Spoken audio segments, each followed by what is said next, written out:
position that we get in, especially as you guys are getting better, right? And you're starting to actually get into some live rolls. Okay, this is a position we get stuck in a lot, right?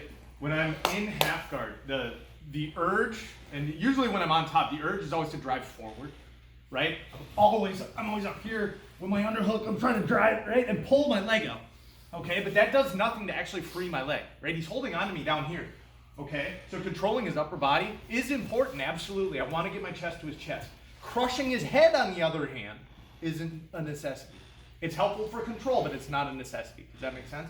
So when I'm in this position, the super hold here, right? My top arm is palm down. I'm using my shoulder to control his chin, but I don't need all my weight on it.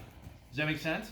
So my butt is down, okay? I'm not up where I've got all this space. He's going to be able to pull that right leg underneath me now. Go ahead and regard. Yep, bump, and end up back in full guard.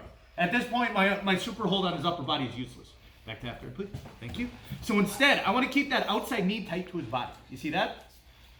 What that does is it also facilitates my escape. Okay, so as I get my knees tucked underneath, my butt's low, I'm going to walk my hips just a little bit off to the side here. You see? So his knees are now turned towards me, as opposed to up into the air. See the difference? So as I walk around, I get to that position. Now I can take this outside foot, put it on top of his leg. You see, I got my toes right in under his knee pit. Okay? My weight is still on his face. Again, now my weight is going to come up into the air. I'm going to step on his leg. Now I'm crushing his head. Right? And I got to free that other knee. Right? Sorry, Dan. Right? So as that knee comes out, I turn my hips the same direction he's going. And if my foot gets caught, I can kick it free to slide through. Does that make sense? So I'm using my outside leg to free my inside leg. Cool?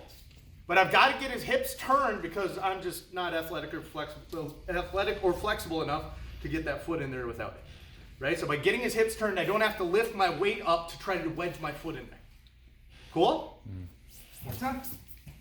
I get to my half guard, I get my super hold, I got to make sure I have this underhook to get him flat on the ground. Right? Lock my hands. I'm going to take at least one, maybe two steps to the left. So I can extend my leg and get my toes in there. Here.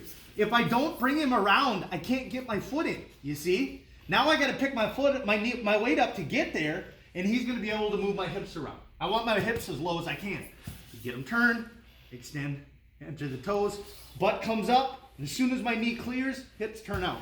I can step up and slide. 1, 2, 3.